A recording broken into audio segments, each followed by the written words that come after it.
Okay.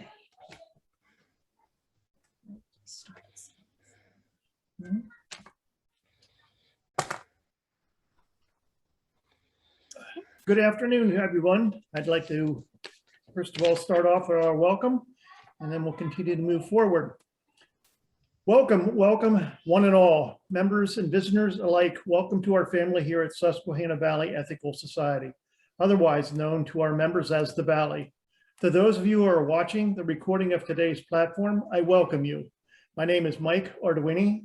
My pronouns are he, him, and his.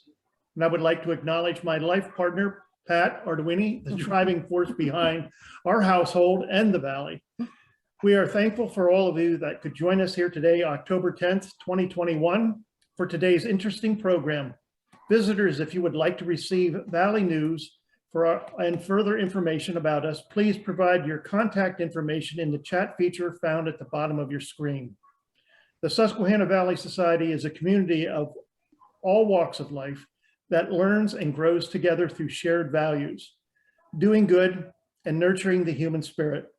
We are a safe and courageous place in which members can build a community of friends, find inspiration and purpose, provide moral education for their children, celebrate the seasons and life events, and clarify their world views.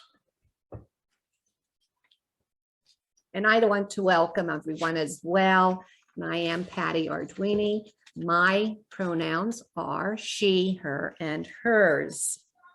Just several announcements to get us started here this afternoon. First of all, to let everyone know, outside in the parking area of our community center, our Seek class is now in session. There are 13 little ones with their teacher, Jessie Olmstead, and their theme that they have been working on is self-care. And I was told today that they will be painting the self-portraits that they had started a couple weeks ago. And these self-portraits will all actually be displayed at our 6-year celebration on the Sunday, October 24th. So it will be, exciting to see what the kids have, how they see themselves in their portraits. We have gotten some good news. I found out this morning that after a 6-hour American Ethical Union board meeting Saturday, the AEU and the Consulting Leaders Program extended Jay Hooper's contract with us through the month of December. So that is wonderful news. As we pleaded our case with the Consulting Leader program in the AEU board, we really felt like the first 6 months we were just really starting to get into it and experiencing all the wonderful possibilities that were in store for us as, Jay working through all of this programming and everything else he's been doing for us. So, yay, Jay. Do you have something to say? Just really fast, because I want to acknowledge that really, it's really great to do this work. It's really, really awesome to be of service and offer this service. What I want to say though is I want to say thank you to all of you, because I know when it comes down to making that report, it's not me making that report, it's y'all. And I know that too, you were there, Patty, when we were having those discussions and having the questions being asked to us. And there is just, it was just very clear. And I just want to make this important. I think this is important, that I am not the only one doing this service, and that we are in a collective work together in doing this service and bringing it together. The people that were mentioned are even also sitting in this room and being talked about and being a part of this process of not only allowing for me to be present, but allowing for our community to rise into this space that honestly most societies don't even get a chance to, because they are not in many, not experiencing the level of motivation right now, because it is a hard time while we're in, while we're dealing with Zoom and all those things. I mean, it is good when we have our folk from all over, all different places, from Minneapolis all the way to Brooklyn, you name it. And I mean, heck, I mean, we got Morty today. Like, that's a big deal. And I just am very grateful for all of you. So I just wanted to say that, because it's one thing for me to win, but we win because of what we're doing together. So thank you so much. Thank you, Jay, for those words. And just keeping everyone posted. We will be sending application for the 2022 leadership program. And, again, as Jay said, this is a team effort. This is a community effort to make this all work and to be possible. So thank you. A few other things. Next Saturday, which is October 16th, we're going to give it another try. Meeting on the corner in Lewisburg in front of the post office.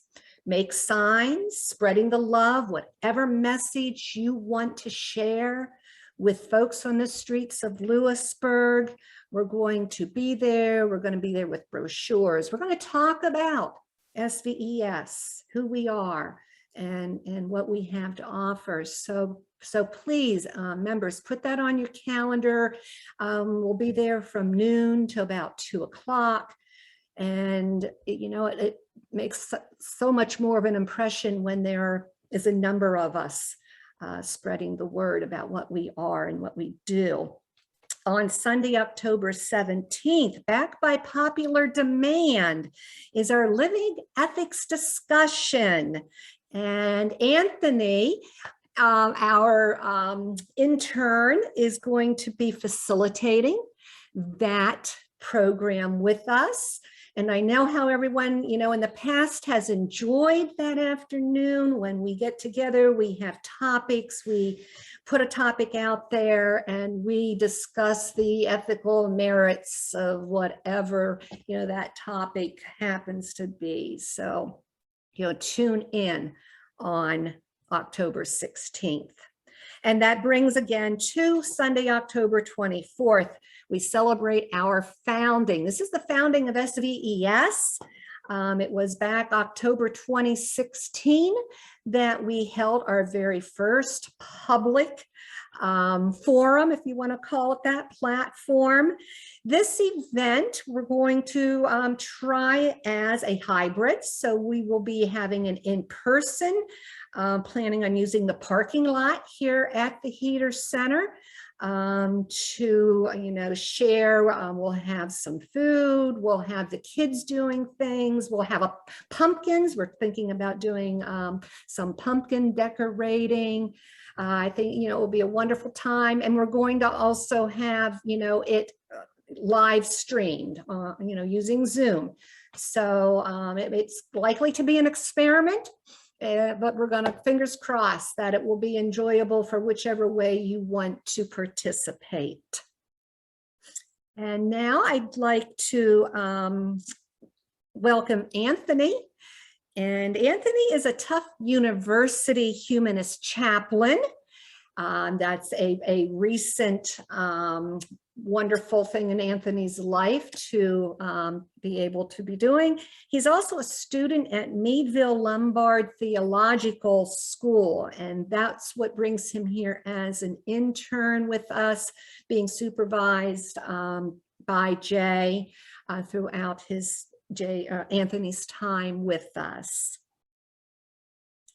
Thank you, Patty, for that introduction. SVES, it's great to be here with you in this afternoon. And as we think about our mission, our vision, the work that we are building together all throughout this 6 years or so of existence, we have developed a set of affirmations as a community.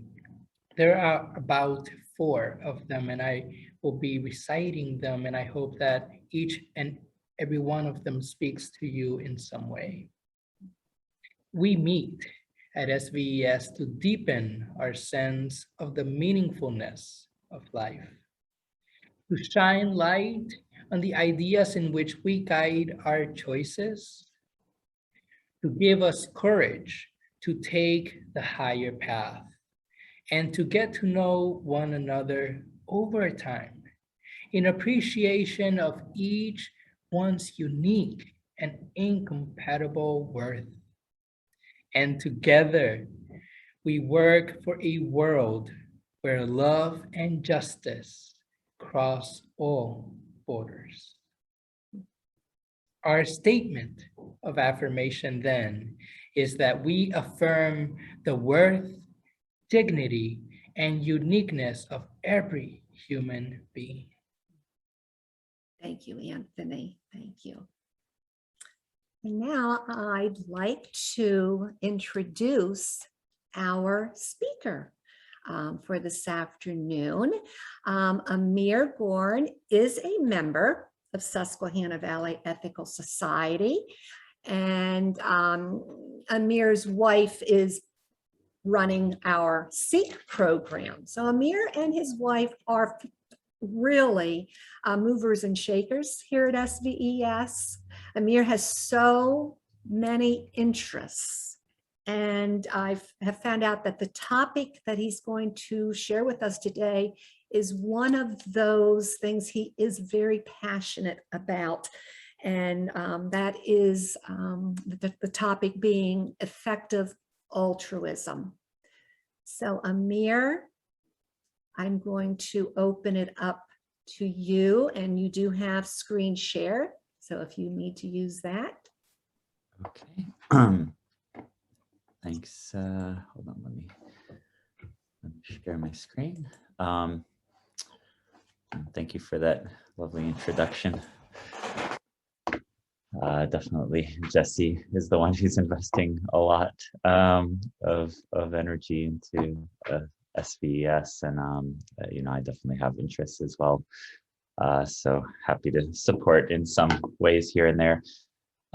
Yeah, so I just want to introduce this. I don't have a fancy presentation today. I really wanted to lead this as a discussion, and I'm excited to have participation from everyone on the call. Please feel free to interrupt me at any point if you have thoughts on this. And I also want to preface that I am not an expert on effective altruism. It's certainly not my day job. It is a growing field of interest that is exciting to me. There's certain elements of it that are also that I struggle with. So, you know, I'm kind of curious to see what others think of this and how it can be applied to what we do at the Susquehanna Valley Ethical Society. And I'll also say that I feel like it's a good fit for ethical humanism, because really at its root, effective altruism is about not leading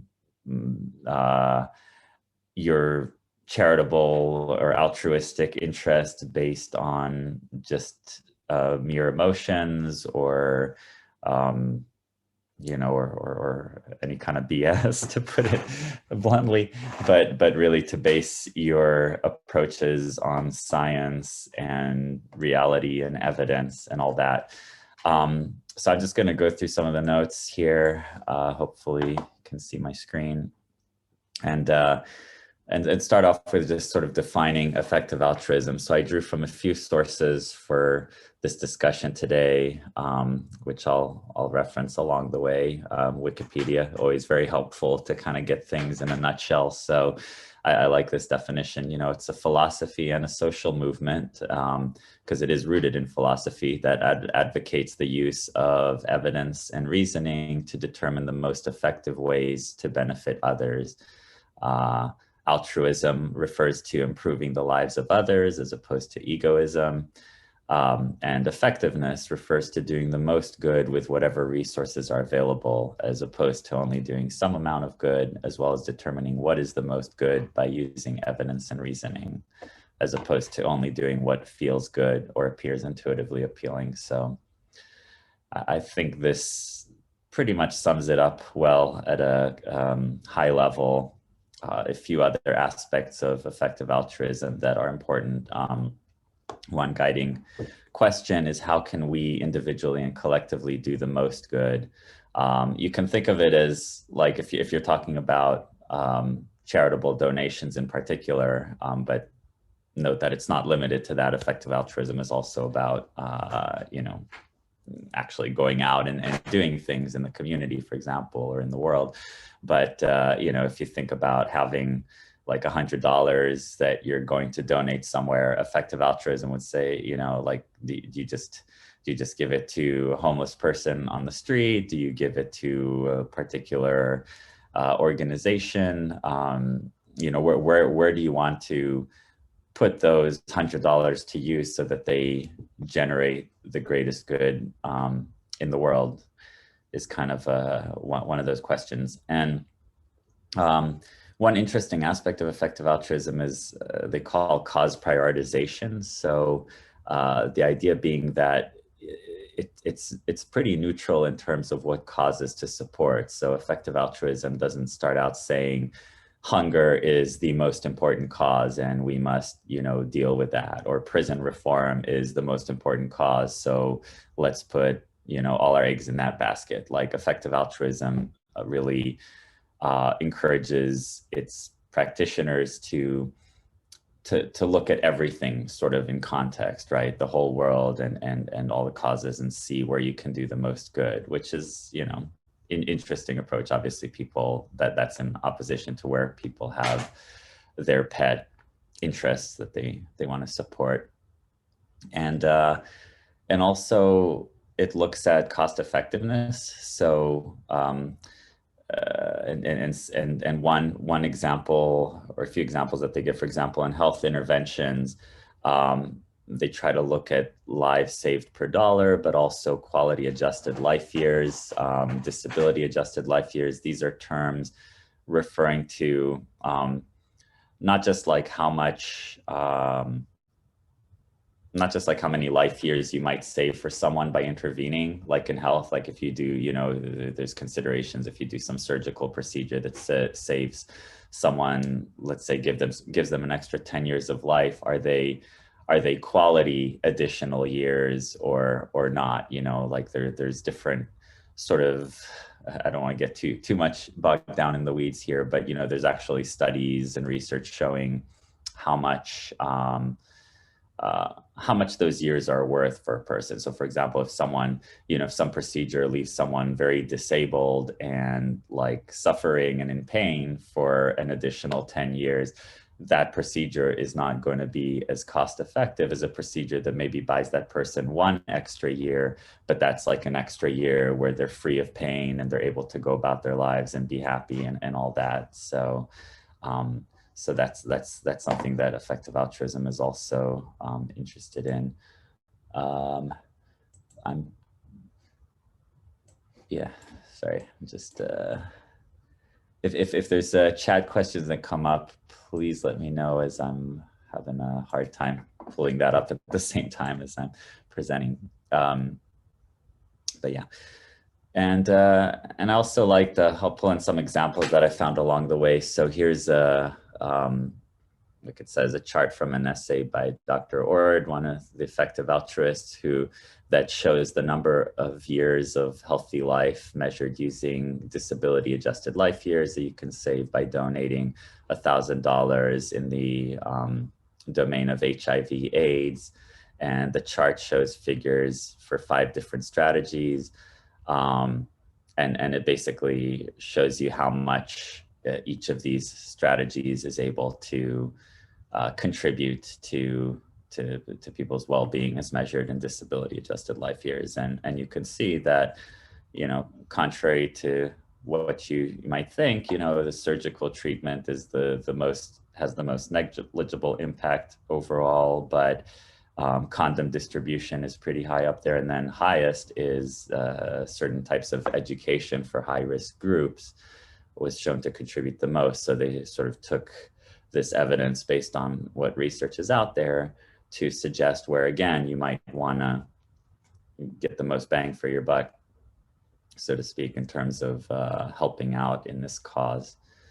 And that's the kind of thing that effective altruism seeks to do. So it involves some research, and there's not always good research out there, but one should do one's own research, of course, to see what's been proven, and then there's also people who are actively researching in different fields to try to figure out what works best.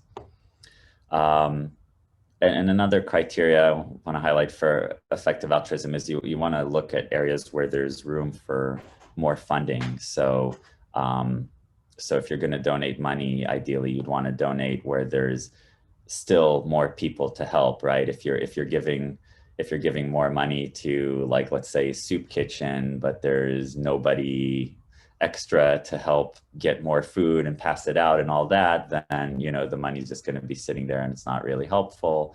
And make sure that there's basically the need is still there as well, that a particular charity, for example, isn't saturated, is also an important element of effectiveness. And yeah, so one person who's motivated me to look into this, I read this book, Better Not Perfect, by Max Bazerman. I forget exactly what his background is. I think he's an economist or social scientist or some combination thereof, and but basically at Harvard, and he has a whole chapter on effective altruism, and is a proponent of it as well. And he has this chart, which I thought was really interesting and helpful in thinking about charity and where to do the most good. And this is sort of contrasts fixed pie mentality versus being able to generate more good in the world. So if you look at this kind of line going between B, A, and C, and the way he defines it is that, thinking so most people, like, let's say you're starting out with A is your sort of reference point, and you want to do something good for the world. You want to donate, let's say, think about donating $10 versus keeping those $10 for yourself.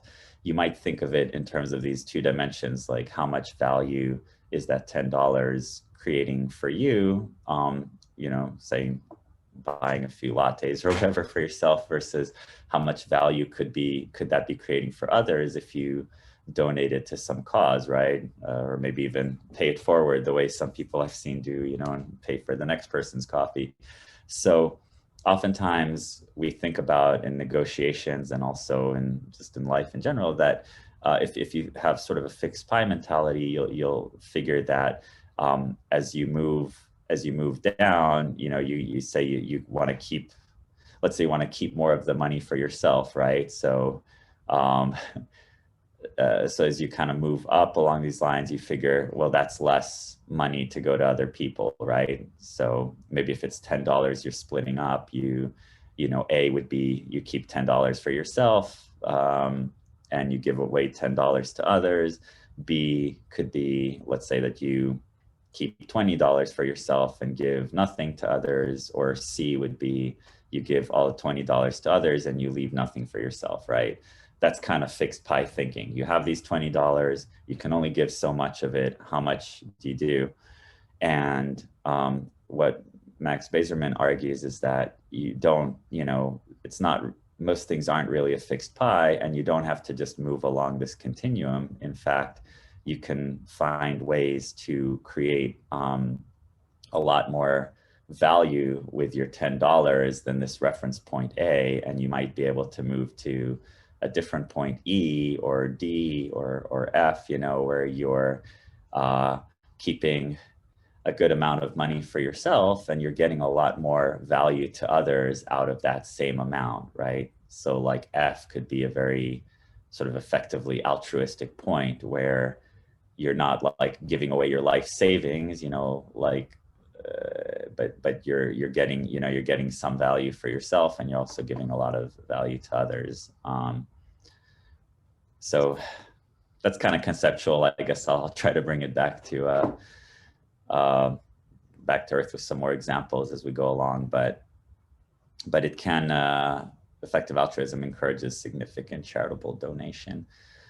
Some kind of historical examples. I mean, effective altruism only really started up in the 90s with William McCaskill and some other notable philosophers that and others who joined in this movement. So it's a very recent movement, but they kind of look back at some examples of effective altruism in action, you know, preceding this movement, including, you know, somewhat controversially, Norman Borlaug, who was awarded the Nobel Peace Prize for his contributions to world peace through increasing food supply. He's known for the Green Revolution and creating basically disease-resistant wheat that allowed a lot more people to eat, you know, where previously there just was not a lot of global supply and there were shortages of food. And, you know, again, later controversies notwithstanding, you can't deny that his intervention in the world on a world level was very effective, right? He really went from, he really overturned a lot of famine in the world where millions, if not, you know, billions of people could be starving, and created a solution that allowed many more people to eat around the world. So that's one example. Another example is vaccines, right? Instead of just treating diseases as they come up, and in some cases having no way of treating diseases like measles and smallpox and polio and all these other things that come up that are intractable. The development of vaccines has been a very effective way to further health and longevity of life and just people's outcomes. Contraception was an interesting example I came across when reading about effective altruism, which is that I thought it was an interesting case that turns out that it was funded by charity. So there's actually a sort of charitable research funds that ended up contributing to the science that, you know, discovered how to improve female contraception and provide a lot more opportunities for women, and was basically so you know, you'd think that maybe that was something that was just funded by, you know, businesses or government or something, but it goes to show that some of these kind of big initiatives can be really furthered by charity. And the last example is just one that's a sort of example of ineffective altruism, actually, because I wanted to, you know, as a cautionary note for sort of limitations of doing things based on emotions. You know, many of us, we all actually, you know, there's research showing that we really respond strongly to human interest stories and, you know, pictures of people suffering and stories in the news and everything. I mean, that's why people think that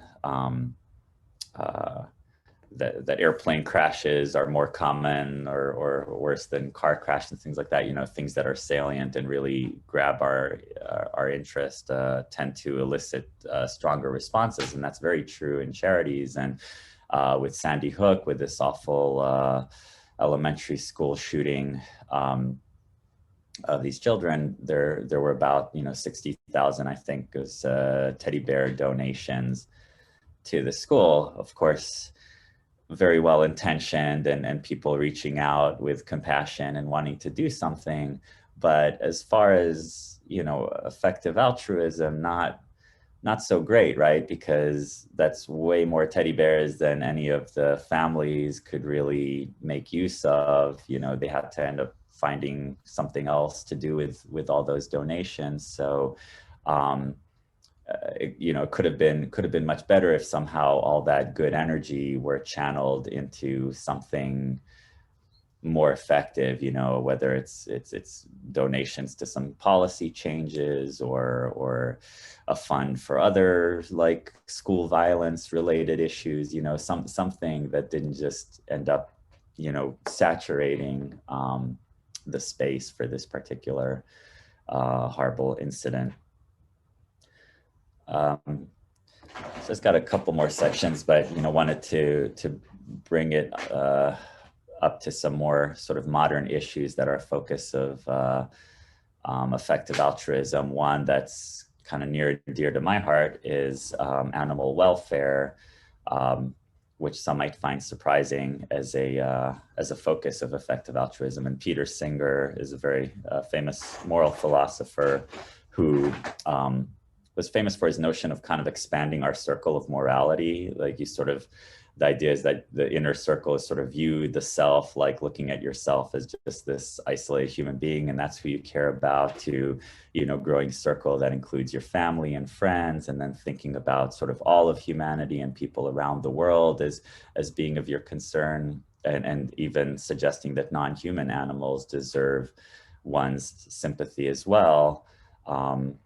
And he also has concerns with eliminating poverty, and is one of the philosophers who helped popularize effective altruism. And I can later share, there's some links that like a famous 2013 TED talk that he gave that also helped further this notion of effective altruism. And a little bit of background about, why animal welfare. So again, I think this is from Wikipedia, 60 billion land animals are slaughtered, and between 1 and 2.7 trillion individual fish are killed each year for human consumption.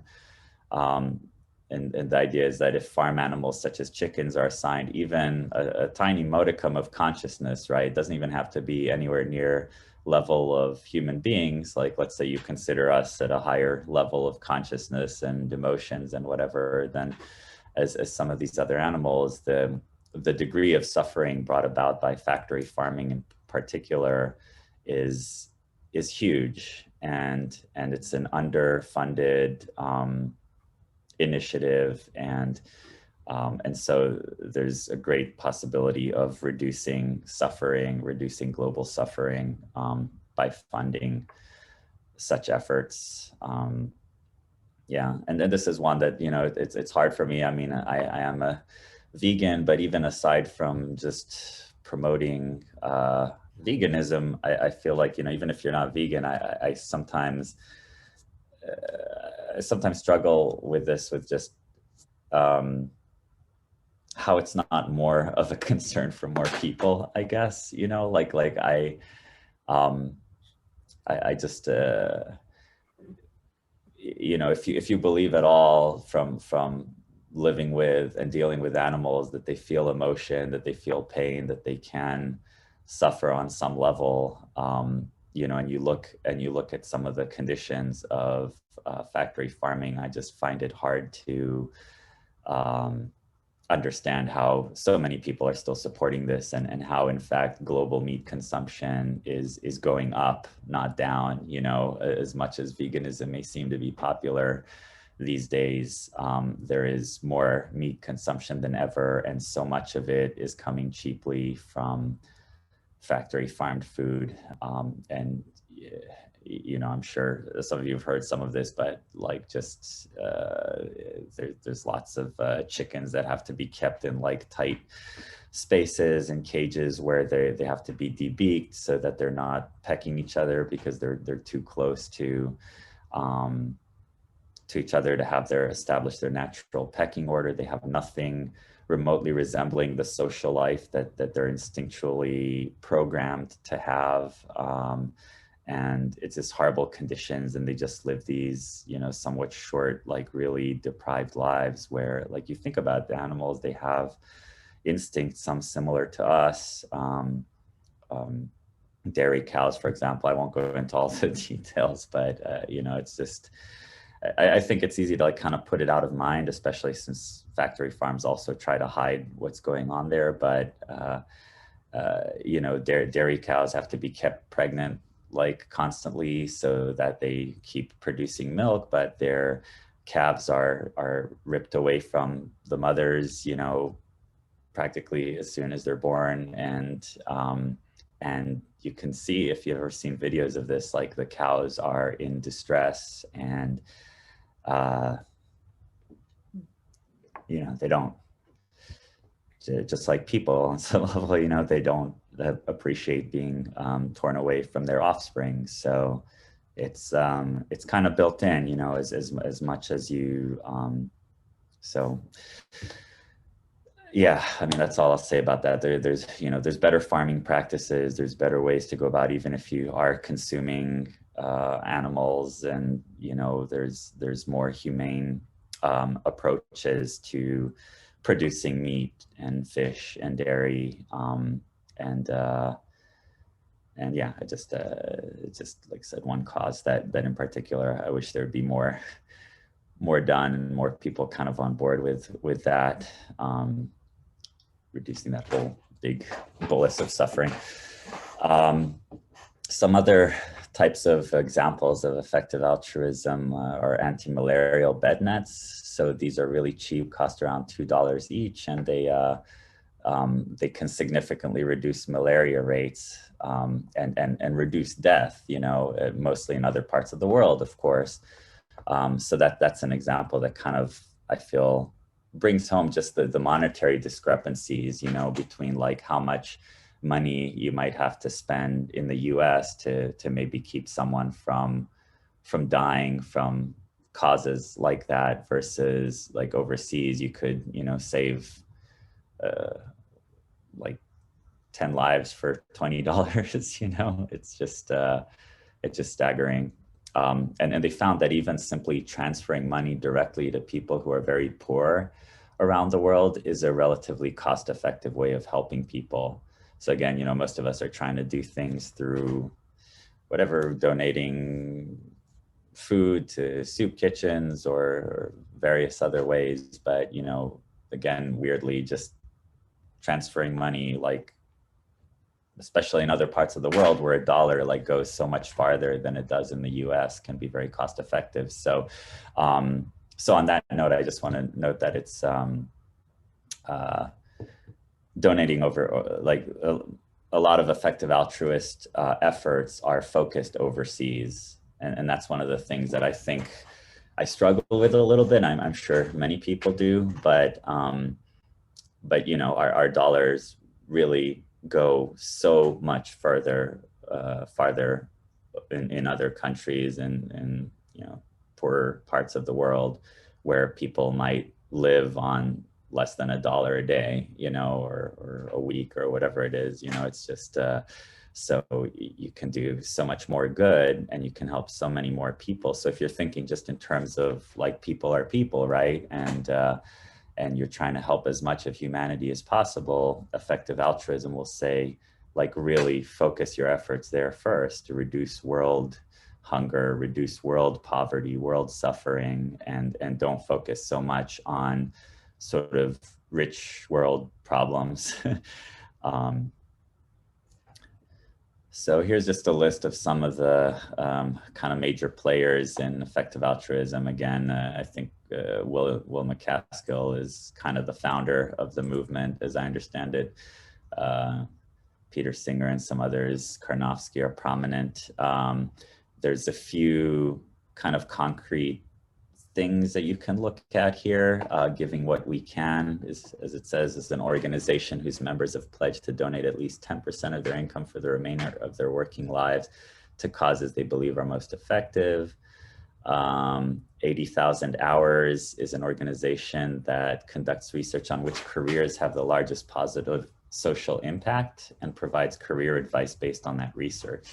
So that's pretty cool. I thought it actually looks at like where you should work to do the most good. And it takes into account that sometimes it may make sense for a person to work in a not very altruistic career that may be lucrative, but help fund like more charitable giving, right? So maybe for some people, the focus is to do that, to like go into a career where you're not maybe directly doing good, but then you're able to earn money that will help. Or in other cases, it might make more sense for people to actually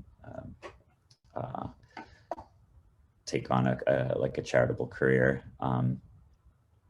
Earning to give, well, that's what I was just talking about. Earning to give is that strategy of making money to support charitable causes. Then there's a couple of organizations for climate change that I'd like to look into a little more. A Coalition for Rainforest Nations and Clean Air Task Force that are supposed to be pretty effective at helping combat climate change. And then I want to highlight a little bit Open Philanthropy, which is an organization that's putting large amounts of funding into kind of future preparedness and sort of big picture issues in effective altruism. So that includes animal welfare, also pandemic preparedness, criminal justice reform, as over incarceration and racial inequities, things like that are a huge problem. So they're trying to do that. And then they're also trying to look to the future. So there's this kind of weird thing about effective altruism that it considers kind of future lives, and the fact that, you know, our population keeps exploding and presumably will keep growing into the future. So effective altruists, well, some of them will argue that we really need to be thinking a lot more about the future, because we're right now the advocates for future lives that haven't even been born yet. And there's going to be so many more of them than there are us, and they're going to be helpless to deal with any crap that we've left them with, you know. So we really need to like start thinking for the future, even if it doesn't affect us directly, even in our lifetimes. And some of the things they're looking into is AI, artificial intelligence, making sure that it's used for good and not harm in the future, trying to reduce other existential risks, and look into the possibility of what sort of things could wipe out humanity. And yeah, I'll just leave it at that. And then GiveWell, which is something that's a helpful resource for us if we're looking into where to donate. And like I said before, they've decided that the value of donations is greatest for international poverty alleviation and developing world health issues. So you could see where its leading recommendations have been in malaria prevention and deworming initiatives, which may not sound very exciting, but they're very effective. And again, like save lots of lives, mostly in other parts of the world. And GiveWell helps us find charities that are considered effective. And here's a picture of William McCaskill, as I mentioned before. And there's also, I also borrowed from this online resource, Introduction to Effective Altruism, which I believe comes from that organization itself. So I wanted to, yeah, like I said, I wanted to start opening it up for discussion. This is sort of the last page of my notes. You know, one thing that I struggle with is why not local altruism, or when should we be doing more local altruism, even if it isn't as effective? You know, note that there are some critiques, perhaps like that, against the effective altruism movement. One of which is that it does tend to be a little biased towards interventions that are measurable, and it doesn't always necessarily reform the structures that lead to poverty or inequality. It's not inherently opposed to doing that, to reforming structures, but it's not like a core principle of effective altruism. And as far as measurable interventions, I think this is partly a limitation of just how much research has been done or even can be done on some of these causes. Like, we just don't have good data on many of these things, and organizations, only like NGOs and other organizations, are only nowadays starting to conduct good like studies and A/B tests to see what's actually working or not working. You know, in the past, people just thought, oh, this sounds like an effective thing to do, and they would just do it until, you know, there was some strong evidence that it didn't work. So we need more good evidence, basically, to help decide among different causes, but you can't always get that evidence. And yeah, and then I think I'm really kind of curious what people think about implications for SVES, and next steps, and some things that kind of came up to me in my mind is kind of looking maybe to get at root causes rather than symptoms. I mean, again, this isn't necessarily an effective altruism core principle, but it seems to me an important part of just being effective, right? Like if you're just treating symptoms and you have an opportunity to address a root cause, then maybe we should, shift our efforts in that direction.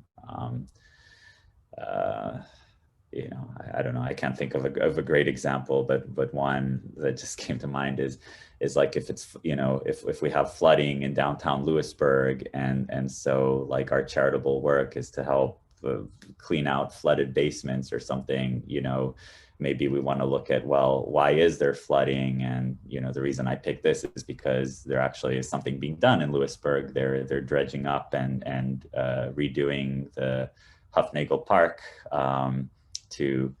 to make the stream bed more shallow and earth-based, so that it will actually absorb more of the more of the runoff and hopefully reduce flooding, right? So if you've dealt with that cause and supported causes to do that, to deal with that, then you don't have to go out and help the community as much with cleanup.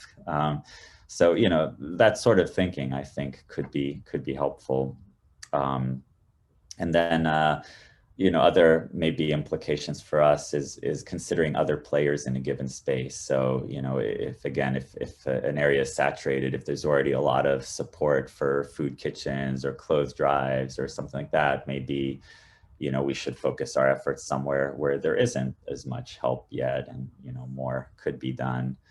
And again, this whole, like, I'm really curious what others think about sort of global versus local efforts, because I know a lot of our efforts are in the community, and there's something intuitively, at least emotionally, appealing about that. So how much do we want to be global thinking versus local? Again, thinking that whatever we do, we should probably do at least some background research to see if it's effective. And then also just put up this kind of framework that other researchers have found to be useful, which is, try to work on causes where they're great in scale, so it affects many lives by a great amount, ideally, areas that are highly neglected. So again, a few other people working on addressing the problem, and also look for problems that are highly solvable or tractable, where just putting a little bit of additional resources, a few more dollars, a little more helping hands, can do a lot to help address it. So yeah, I think I'll stop there and see what people have to say. Great, Amir. Thank you for providing us with all of this background and information. And yeah, so I think it will be great to open this up now for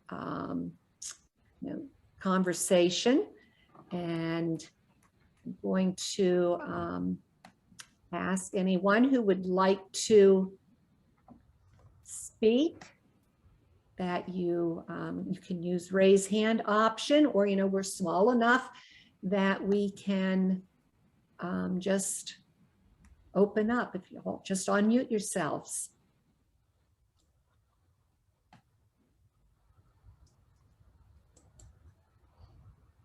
Well, maybe as you were, was Jay unmuting? Jay, go ahead. Yeah, I was unmuting. I just kind of want to make sure I'm clear on kind of the work here,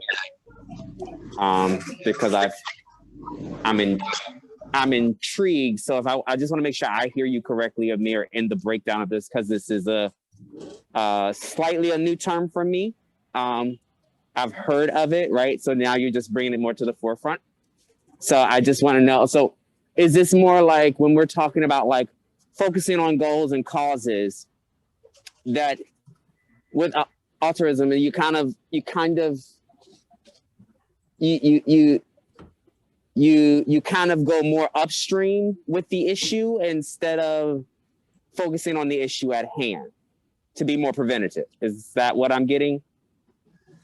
Yeah, well, like I said, I'm conflating it a little bit. I mean, there's not that, that I believe is a good way to practice effective altruism, is to look more upstream, but that's not necessarily what it's always doing. So ironically, that's a criticism by some people where they're saying, you know, rather than giving out money to poor people, for example, like you should maybe reform entire like free market capitalism to basically create more, you know, wealth, uniform wealth. You know, people can argue something like that. So that would be one example where there's a lot of effective altruism work that is dealing in that case with the problem without directly addressing its root cause.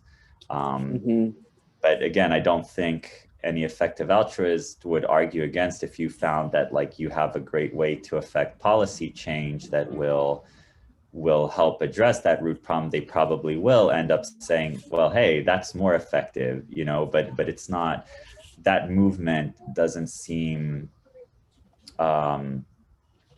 maybe as focused on that root cause kind of thing generally. I just personally feel like, you know, in reading all this, that's a good question to ask when you're going into something. It's a good way to be effective. But more generally, I would say effective altruism is about just finding like ways to be more effective than you are now. So take like whatever X it is you want to do and see if you can make that X times 10 by doing something else, you know? So a more critical SWOT analysis, like a strength, weakness, kind of opportunities, threat, like within like kind of goal setting for an organization or a person or philanthropist. Is that like, I mean, I'm just trying, because like when I was reading the first part of the presentation, I was just trying to clarify for myself, because it's like, I'm following you, but I want to make sure I really, really heard you properly, because then it would lead me somewhere where I actually, what I'm thinking about, but I don't know if I'm in the right vein. That's what I'm trying to be sure of before I even like pose my actual question. Yeah. Because the first part of it is right, that it depends on doing the research and having these effective kind of analysis, and like, and so like it uses this analysis to inform its practice. Yeah. Yeah. It's not a given practice so much as selecting sort of the best options that are available. So it's trying to cause, again, I mean, as it's sort of, I can go back to the beginning, it's about trying to do the most good. But how we could basically do the most good with the same resources we have. So you know, again, like I think of it most simply as, you know, you have X amount of dollars that you want to do something good with. Where can you do the most good with those dollars? Not how you can improve like a certain thing you're already doing, which is also fine, but I think it really tries to look at like where you could do the most good, like what options, what vehicles you have for doing the most good with the same amount of effort, the same amount of resources, same amount of hours that you want to give of your time. Like where can you do the most good with them? This is interesting. So I'll spin off on my question, and maybe we can try. Maybe you can journey with me. I trust you to journey with me, because you I mean, we're both thinkers here. So when I'm hearing this, I immediately want to, number one, I almost want to be like, okay, let's just make a presentation. Let's set up a time and a date for you to meet with like the entire AEU, and let's have this conversation. Okay. And then there's this other part of me that is like, I guess it comes from a space, the question comes from a space of critique, but it also comes, you know, and when I think about ethical humanism and I think about what this is offering here, I'm wondering how much of this is also rooted in a bit of a classist kind of privilege to be able to think about that, not to think about the circumstances at hand, but the preventatives or the structures, like, right, when the structure's in the way and the issue at hand is wearing, like, who has the ability, who has the time, who has, unless they make absolute, kind of sacrifice of their, of all that they are, who has that to put forth like that willingly to think about, let alone preventatives, let alone the structures, let alone, I mean, I've always said that to study justice is a privilege. I've always said that. That's been my framework for years. Even when I was doing, I mean, it's a privilege to go and study in theology, seminary, and have a framework of justice. And I realized that most of the people that came out of even in my community, whether Black or queer or so on and so forth, working class, they don't have that option. And here it is, I did it, and I can tell you, I'm still fighting the kind of upheaval of knowing that I'm still a part of that community, though not having access to also thinking about how I can still change those structures. So I'm very interested in your point of view and maybe wrapping me up in this kind of, what was it actually effective for me to go and study seminary, to do justice work? Or, or was it, at this point, like, because I love this idea of ego being wrapped into it, right? I didn't go study seminary because I wanted to be a better me, or I wanted to be anything other than, I became of service. I wanted to be in service. So I'm trying to figure out like how that wraps up in some of the things that I've had to also push on for myself. Just your thought. I'm open. So open. Yeah, no, I should see if anyone else wants to jump in. Yeah, I mean, I love it. I think there's a lot of important ideas wrapped up in what you said. And, again, I don't think effective altruism tries to or pretends to necessarily solve for all those things, but, it's all, yeah, I mean, I agree with what you said. I think it is a privilege. I think that is a struggle just with many people don't have the luxury of time or resources to even figure out where they're best going to do what they want to do with their lives. But yeah, I mean, it looks like, at least in your case, you've gone into a field where you put some investment of resources too into yourself, so that, like you said, you can be of service and you can do kind of good in the community. I think that's, yeah, how to do that calculation. I mean sometimes it's just mind-blowing and like impossible, I think, to I mean, no, it really is. I mean, for me, when I think about it immediately, I won't take up too much space because I see Kimmy's got something as well, but I just think about it immediately when I think about like being someone who studied theology. I did expect to be serving a either diverse or particularly Black community that didn't, and then much of what ended up happening was I was actually moved out of that space even more because of the way that I had to be called into service, because I know when working with some of my, white colleagues and counterparts, I had to have a different conversation around like social political struggle and where it was, right? And where it rested. And that did not necessarily keep me within the community that I was serving. Right. And so it changed who walked alongside me. And also creates, somewhat of a challenge for me in engaging my own community and trying to make change, because they don't know who I'm working for in the benefit of this crazy, and as we think about like social political identity. So I thank you for that, because I just was like, this is just something I've grappled with for quite some time. So I'll move on because I see Kimmy's got her hand up. Right. Kim. I don't have anything really earth shattering to add. This is just so interesting, and thank you, Amir. I really appreciate your academic depth to this. From my perspective and in my own experience, what I've found to be the most bang for your buck is simply education. And that's how I end up getting myself in trouble with letters to the editor and talking to strangers in checkout lines and things like that, because you can do education on topics just about any place for free, as long as somebody will listen.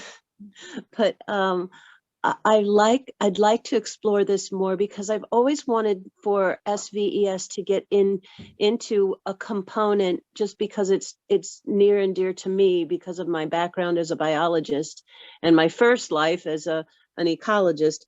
I'd really like for SVES to choose a single concentrated project that deals with our environment. So we can talk about that another time, but thank you for this.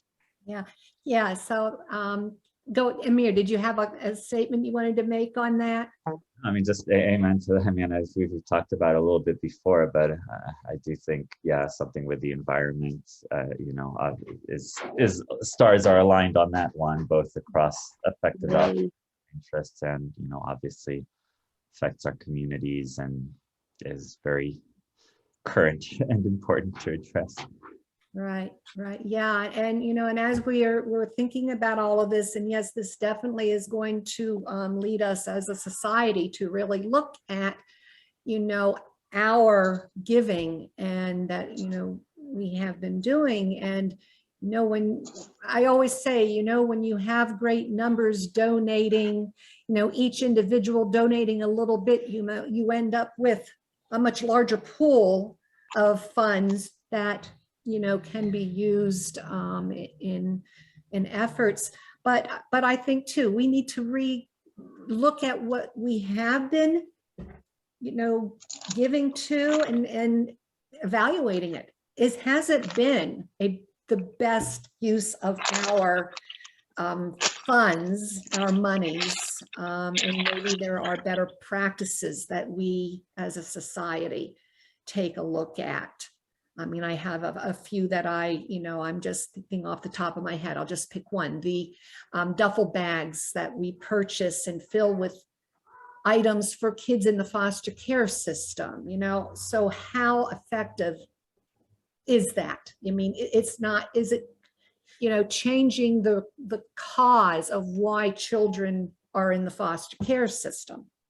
There's probably a much better way that we can, you know, if that is a concern, you know, for our group.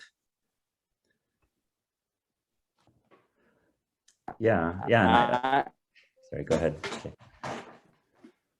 No. I was just gonna say, I mean, this is really great that I want to say to our community too, as someone who just came out of board meetings and various discussions, this is a very timely discussion.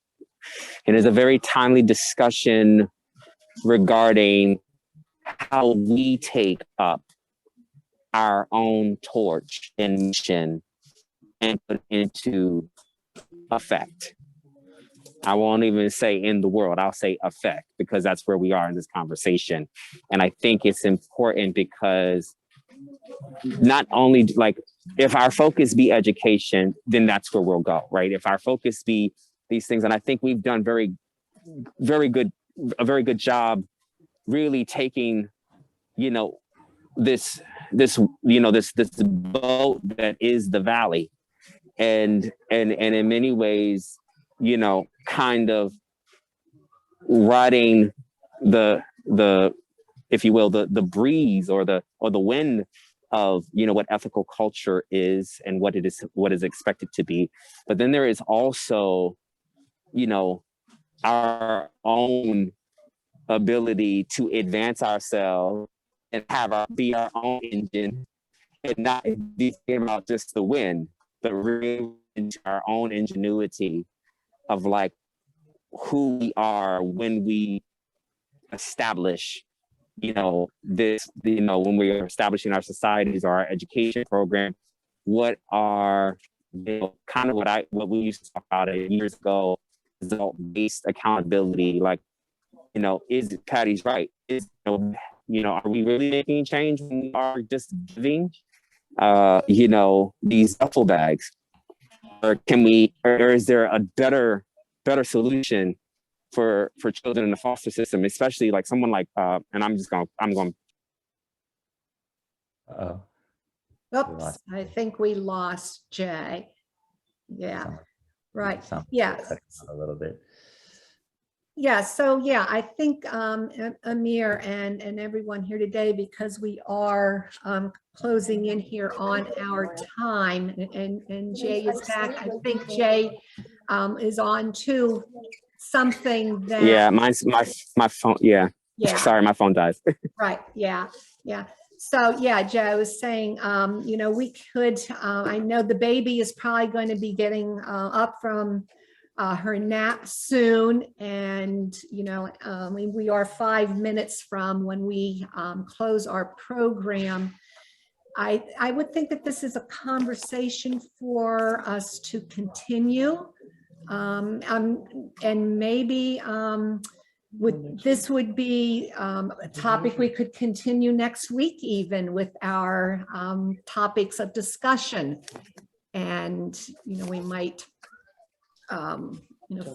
touch upon it again. Also, I think our ethical action committee that we have up and running, these might be some things to bring up during that committee meeting time, which meets the first Monday of every month and at 7 o'clock. So, let's put this on our radar as a continuing exploration for us.